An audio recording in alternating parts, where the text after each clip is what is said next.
అందరికీ నమస్కారం. ఈ రోజు ఆంధ్రప్రదేశ్ పల్నాడు డిస్ట్రిక్ట్ పల్నాడు జిల్లా నరసరావుపేటలో ఉన్నాం మనము.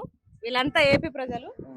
ఇక్కడ పరిస్థితులు అంటే పాలన ఎట్లా ఉందో అడిగి తెలుసుకుందాం. ఎందుకంటే మన పవన్ కళ్యాణ్ గారు మన తెలంగాణకు వచ్చి హైదరాబాద్ మన రాజధానిలో ప్రెస్ మీట్ పెట్టి మళ్ళీ నీ అయ్య జాగిరా అని మాట్లాడిరు కదా. అందుకే నేను ఆంధ్రప్రదేశ్ వచ్చి ఇక్కడ ప్రజల లోపల తిరుగుకుంటా పాలన ఎట్లా ఉందో అడిగే ప్రయత్నం చేస్తున్నా. అందులో భాగంగానే అంకుల్ వాళ్ళని అడుగుదాం ఎట్లా ఉందో పరిస్థితి. చెప్పండి అంకుల్, పవన్ కళ్యాణ్ గారి పాలన ఎట్లుంది ఇక్కడ?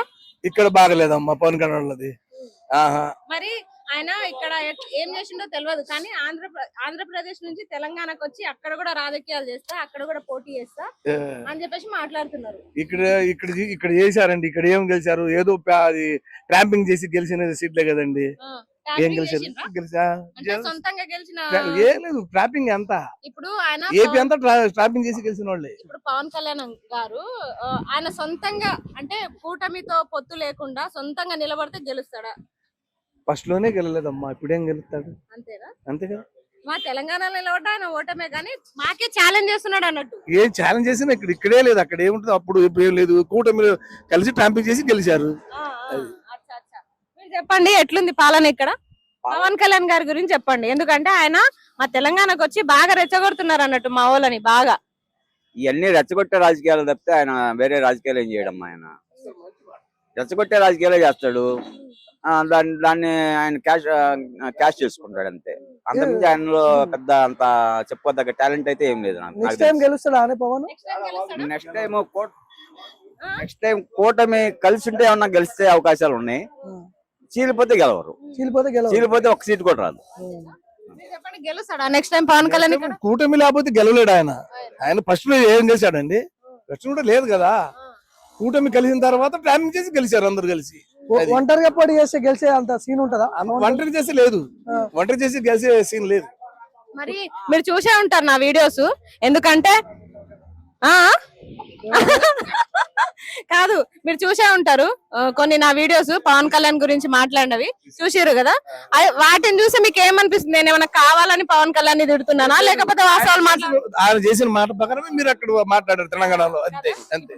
మన ఇంటి జోలికి వస్తే, మన మనుషుల జోలికి వస్తే, మన అస్తిత్వం జోలికి వస్తే ఊకుంటామా? వీళ్ళు ఏం చేస్తున్నారంటే ఇప్పుడు తెలంగాణ ఏపీ ప్రజలు అంటే మనం అందరం న్యూట్రల్ గానే ఉంటున్నాము, మనం మంచిగానే బతుకుతున్నాము. కానీ ఇక్కడ వీళ్ళు రాజకీయ నాయకులు ఏం చేస్తున్నారంటే మన ఇద్దరి మధ్య గొడవలు పెట్టే ప్రయత్నం చేస్తున్నారు. వర్గాలు పెట్టి కులమతాలు తెచ్చి దేశీ చేస్తున్నారు. వీళ్ళందరూ వాళ్ళ లబ్ధి కోసం చేసుకుంటున్నారు.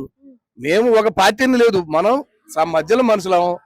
ఏదైనా కానీ వాళ్ళు కావాలని చేస్తున్నారు ఇవన్నీ. ఇప్పుడు ఇంకొకటి, నన్ను ఇట్లా మాట్లాడుతున్నాను మీరు వీడియో చూసిరు కదా, అవన్నీ చేసినందుకు నన్ను చంపేస్తామంటున్నారు. మొత్తం జనసేన పార్టీ మెంబర్స్, సైనికులు మొత్తం, ఆయన ఫ్యాన్స్ మొత్తం, కార్యకర్తలు నిన్ను చంపేస్తాము అని చెప్పేసి అంటున్నారు. అంటే వీళ్ళు నన్ను చంపగలుగుతారా? ఏంది చంపేది? ఎందుకు చంపుతారు? సమాజంలో జరిగేది ప్రతి పౌరుడికి హక్కు ఉంటది మాట్లాడడానికి. మనకు హక్కు ఉంటది కదా మాట్లాడటానికి. హక్కు లేకుండా మాట్లాడరు కదా. మనం విమర్శించవచ్చు, మనం పౌరులుగా ఇక్కడ పుట్టినాం కాబట్టి మనకు ఉంది హక్కు అడగడానికి. నేను కొంతమందితో మాట్లాడినప్పుడు ఏమన్నారు అంటే, నెక్స్ట్ టైం పవన్ కళ్యాణ్ ముఖ్యమంత్రి అవుతాడు అంటే ఇక్కడ. అంటే లోకేష్ కి అంత సినిమా లేదు, పవన్ కళ్యాణ్ సీఎం అవుతాడు, చంద్రబాబు లేకపోతే మొత్తం ఉత్తదే అని చెప్పి అంటారు. నిజమైన కూటమి అయితేనే, లేకపోతే ఆయనకు లేదు. కూటమిలో కలిసే మన సీట్లు రావడమే. ఆయనకి ఇరు వాళ్ళు ఎందుకు ఇస్తారు వాళ్ళకి? ఆయన ఉడికి మద్దతు తీసుకోండి, ఆయనకి ఇరు వాళ్ళు. డిఫరెన్స్ ఏమైనా కనిపిస్తుందా జగన్మోహన్ రెడ్డికి ఉన్నప్పుడు ఇప్పుడు చంద్రబాబు వచ్చిన తర్వాత? వాళ్ళకి ఇరు మార్పు ఏం లేదా? మార్పు ఏముందండి? మార్పు ఏం లేదు. ఏడాది అదే గతుల రోడ్లు అయ్యే, అన్ని అయ్యే. ప్రజలకి ఇచ్చే ఏది రావట్లా. ఏమవుతుంది ఇప్పుడు ఇదంతా పెద్ద పెద్ద వాళ్ళ కూటమి కదా, బీజేపీ వాళ్ళు ఉన్నారు, టీడీపీ, జనసేన. అంటే వాళ్ళు పెద్ద పెద్ద వాళ్ళు ఏమైనా లేకపోతే లోపల తీసుకుని జనాన్ని కొట్టిస్తారు. అంతేనా? ఇంకా చేసేది అదే కదా వాళ్ళు. కేసులు పెట్టడం. ఇప్పుడు మేము కూడా వీడియోలు తీసి మాట్లాడుతున్నాం కదా, ప్రతి ఛానల్ మీద రిపోర్టింగ్లు పెట్టి మా ఛానల్ వాళ్ళని ఇబ్బంది పెడుతున్నారు. అట్లా అవుతుంది. ఇప్పుడు వ్యవస్థ కరెక్ట్ గా లేదు, పోలీస్ వ్యవస్థ ఇంకా చండాలంగా ఉంది. అసలు కేసులు ఉండవు, కేసులకు పోతే కేసు ఎఫ్ఐఆర్లు ఉండవు. ఎఫ్ఐఆర్ ఎప్పుడుకో సంవత్సరాలు పడితే తిరిగితే కానీ ఆ ఎఫ్ఐఆర్ రాదు. ఈ మనీ పోతుంది బ్యాంకుల్లోంచి. ఈ కేసులు కూడా దాల్చలేకపోతుంది ఆంధ్రప్రదేశ్ లో. ఇంటెలిజెన్స్ వ్యవస్థ లేదు, ఏ వ్యవస్థ కూడా సరిగ్గా సక్రమంగా పనిచేయట్లా. ప్రతి వ్యవస్థ పొలిటికల్ నాయకుడికే పనిచేస్తుంది కానీ సామాన్య మానవుడికి ఎవరికి పనిచేయట్లేదు. ప్రతి మనిషి సామాన్య మానవుడు ఎవడి భద్రత వాడే చూసుకోవాల్సి వస్తుంది. వ్యవస్థ అనేది సామాన్య మానవుడికి భద్రత అనేది ఇవ్వట్లేదు. అది డొలతనంగానే ఉంది. ఇది ఇలా అంటారు కదా, నువ్వు తెలంగాణకి మేము వస్తే ప్రెస్ మీట్ పెడితే అన్నావు కదా, నువ్వు మా ఏపీకి రా నీ సంగతి చెప్తామని అన్నారు. అందుకే మేము ఏపీకి వచ్చి ఇక్కడ మీ ముందు కూర్చొని మాట్లాడుతున్నాము. వాళ్ళు మమ్మల్ని సంపుతాము నరుకుతాం అనే మాటలే మాట్లాడుతున్నారు. ఇది సహజం. యాడైనా ఎవరైనా పెట్టుకోవచ్చు. మన పౌరులుగా పుట్టినప్పుడు, దేశంలో పుట్టినప్పుడు మన యాడైనా మన హక్కు పోరాడుకోవడానికి ఏదైనా మాట్లాడవచ్చు. తప్పు లేదు దాంట్లో. తప్పేముంటి? అంతే కదా. మీరు కబ్జాలు ఎన్ని చేసుకుంటున్నారు? ప్రతి ఒక్కరు ఈ రంగ రాజకీయ నాయకులు అందరూ ఆడ పడితే ఆడ కబ్జాలు. తెలంగాణ అయింది, ఏపీలో ఏంది, అన్ని కొట్టుకుని తింటున్నారు. అంతటి ఉంది. ఈ ఓట్లు వేసే వాళ్ళు ఏదో పిచ్చోళ్ళు ఆ రోజు 1 కోట్ల మందికి ఓట్లు వేస్తున్నారు, అయిపోతుంది.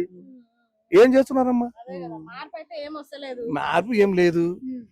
మళ్ళా గెలిపిస్తారా అదే చంద్రబాబుకి ఈ కూటమిని? మళ్ళీ గెలిపిస్తారా చంద్రబాబు కూటమి ప్రభుత్వాన్ని? మళ్ళీ గెలిపిస్తారా? అది దైవాధీనము. వాళ్ళు స్టాంపింగ్ చేసుకుంటేనే వాళ్ళు లేకపోతే లేదు. అంతే. వీళ్ళు ముగ్గురు కలిసి స్టాంపింగ్ చేసుకుంటారు. ట్యాంపరింగ్ జరుగుతుందా? జరిగింది పోయినసారి. జరిగినప్పుడు లేకపోతే ఎందుకు గెలుస్తాడు వాళ్ళు? ఓకే, జరిగింది. అది ఇప్పుడు మీరు చెప్పండి, నెక్స్ట్ టైం మళ్ళా కూటమి ప్రభుత్వం గెలిచే అవకాశాలు ఉన్నాయా? అంటే ఈ పవన్ కళ్యాణ్ గారు మేమే గెలుస్తాము, మా జనసేన ఎక్కువ ఉంది, మేమే సీఎం అయితా, నేనే సీఎం అయితా అని చెప్తున్నాడు. మరి లోకేష్ ని కాదని చంద్రబాబు గారు ఈయనని సీఎం చేస్తారు. ఆయన ఏమనుకుంటుండ అసలు? పైన బీజేపీ గవర్నమెంట్ ఉన్న సేపు వీళ్ళ ఆటలు తాగుతాయండి. పైన ప్రభుత్వం బీజేపీ పోవాలా. ఫస్ట్ బీజేపీ పోతేనే ఈ దేశానికి మార్పు అనేది ఒకటి వస్తుంది. ఈ పైన బీజేపీ ప్రభుత్వం మొత్తం వ్యవస్థలు మొత్తం గుప్పెట్లో పెట్టుకొని దేశాన్ని మొత్తాన్ని నాటించుకుంటుంది. ప్రతిదీ బీజేపీ ప్రభుత్వమే చేస్తున్నది.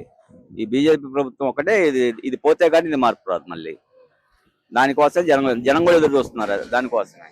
కానీ ఇది ఓట్లు మాత్రం ట్యాంపరింగ్ చేసుకుంటున్నారు. వ్యవస్థలు మొత్తం వాళ్ళ చేతిలో పెట్టుకుని ఎలక్షన్ కమిషన్ కానీ, కోర్టులను కానీ, సుప్రీంకోర్టుని కానీ, కొలీజియం కానీ మొత్తాన్ని ప్రతి వ్యవస్థ వాళ్ళ చేతిలోనే ఉంది. ఇంకా సామాన్య మానవుడి చేతిలో ఏమీ లేదు. సామాన్య మానవుడు ఏమీ చేయలేడు. ఇంకా 20 ఏళ్ళు కూడా మోడీ ప్రభుత్వం ఉంటుంది నాకు తెలిసి.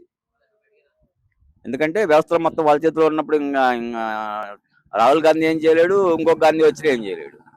ఇది వాస్తవం. ఇప్పుడు నాకు అర్థం కాని విషయం ఏంటంటే, ఇక్కడ బాలేదు, మార్పు లేదు అంటారు కదా. మార్పు ఎక్కడా లేదు. ఇక్కడ లేనప్పుడు పవన్ కళ్యాణ్ తెలంగాణకు వచ్చి అక్కడ ఏం ఉద్ధరిస్తారు? చేయగలిగింది ఏం లేదు, ఆడ ఏం చేయలేదు, చేసేది ఏం లేదు. ఫస్ట్ మన రాష్ట్రంలో చక్కదిద్దుకోవాలి కదా.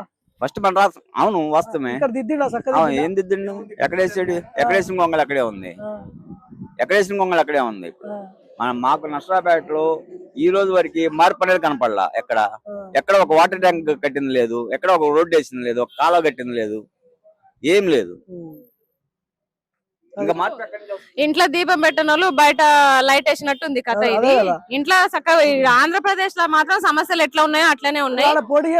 మళ్ళా హైదరాబాద్ లో వచ్చి జిహెచ్ఎంసీ లో పోటీ చేస్తా, ఆడ జనసేన జెండాలు ఎగరేస్తా అంటే మేము అదే చెప్పినాం, మీరు నిలబడండి, మిమ్మల్ని ఓడగొట్టే బాధ్యత మాదని చెప్పినాము. మరి మా తీర్పు నిజమా కాదా మాకు కూడా ఇక్కడ వచ్చి మీ అందరితో మాట్లాడితేనే తెలుస్తుంది కదా. సక్సెస్ఫుల్ చేస్తారు. సక్సెస్ఫుల్ అయితే మీరు చేసే పోరాటం. ఇప్పుడు థ్యాంక్ యూ సో మచ్. ఇక్కడ అంటే జనసేన వర్కౌట్ అయింది కానీ ఆడ వర్కౌట్ అయితే అవదు. తెలంగాణ జనసేన వర్కౌట్ అవ్వదు. ఎందుకని? అదంతే. అది ఇక్కడ మొత్తం కుల రాజకీయాలు, ఇక్కడ ఇవన్నీ పిల్ల రాజకీయాలు, ఇవన్నీ వర్గపోరు కుల రాజకీయాలు ఉన్నాయి. ఇక్కడ తెలంగాణలో కుల రాజకీయాలు లేవు. ఇక్కడ మొత్తం కుల రాజకీయాలే ఉన్నాయి. సో అందువల్ల ఇక్కడ గెలవగలుగుతాడు కానీ తెలంగాణ గెలవలేడు. అంత లేదా? లేదు. ఇది వాస్తవం. ఇది సంగతి. జనసేన నాయకుల గురించి, పవన్ కళ్యాణ్ గారి గురించి ప్రజలు అనుకుంటున్న మాట ఇది. ఆయన అసలు ఏపీలో సక్కబెట్టనోడు తెలంగాణకు వచ్చి ఏం బీక్తాడో మేము కూడా తెలుసుకుందామని ఇక్కడికి వచ్చినాము. అందులో భాగంగానే వీడియో చేసినాము. ఇలాంతా ఏపీ ప్రజలే, మీరు అనవసరంగా మమ్మల్ని కూడా మళ్ళీ అబాస్పాలు చేయకండి. ఏపీకి వచ్చి ఏపీలో పల్నాడు జిల్లాలో నరసరావుపేటలో మేము ఇక్కడ ఒక మాట మంతి చిన్నగా టిఫిన్ చేస్తూ ఇక్కడ మాట్లాడుతున్నాము. పిఠాపురం కూడా పోదాం ఖచ్చితంగా. పిఠాపురం పోతాం, ఏపీలో అన్ని ప్రదేశాలు తిరుగుతాం. ఎందుకంటే మీరు మా రాజధాని, మా నడిబొడ్డును వచ్చి ప్రెస్ మీట్ పెట్టి మీ అయ్య జాగిరా అన్నప్పుడు మేము కూడా ఇక్కడ బరాబర్ మాట్లాడతాం. మాకు కూడా వాక్ స్వాతంత్రం ఉంది కదా, మాట్లాడతాం అంటే మా ఛానల్స్ మీద మీరు నోటీసులు పంపిస్తున్నారు కదా. ఎన్ని ఛానల్ అని పంపిస్తారు? ఎంత చేసినా కొత్త ఛానల్ క్రియేట్ చేసుకున్నా కొట్లాడతాం కానీ వెనకడుగేసే ప్రసక్తి లేదు.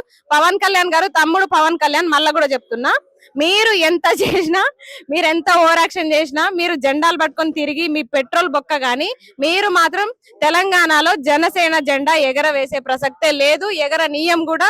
మీ ఏమైనా నాటకాలు ఉంటే ఆంధ్రప్రదేశ్ లో ఇలా అమాయకపు ప్రజల దగ్గర చూపించండి, వీళ్ళు కూడా బుద్ధి చెప్తారు మీకు. ఒక టీడీపీల దగ్గర పొత్తు లేకపోతే మీకు అసలు ఏ సీట్లు, 0 సీట్లు, మీరు అసలు గెలవలేరు, మీ వల్ల కాదు అని చెప్పేసి నేను చెప్పిన మాట అలాగే ఇక్కడ ప్రజలు కూడా చెప్తున్న మాట. Thank you so much. మళ్ళీ ఆంధ్రప్రదేశ్ కి వచ్చి మళ్ళీ ఈసారి పిఠాపురంలో కూడా ప్రెస్ మీట్ పెడతాం ఖచ్చితంగా. అక్కడ కూడా మాట్లాడే ప్రయత్నం చేస్తాం. అక్కడ సమస్యలు తెలుసుకొని మీరు చేసిన అభివృద్ధి ఏందో అది కూడా చూస్తాం. ముందు అమరావతి పైన దృష్టి పెట్టండి, రాజధాని పైన దృష్టి పెట్టండి. సమస్యలు చాలా ఉన్నాయి ఆంధ్రప్రదేశ్ లో, వాటిపైన దృష్టి పెట్టండి. నా మీద తర్వాత పెడతారు కానీ ఆంధ్రప్రదేశ్ మీద, ప్రజల మీద దృష్టి పెట్టి సమస్యలని మొత్తం తీర్చండి. మీరు ఇచ్చిన హామీలను నెరవేర్చాలని చెప్పేసి కోరుకుంటున్నాం. Thank you so much.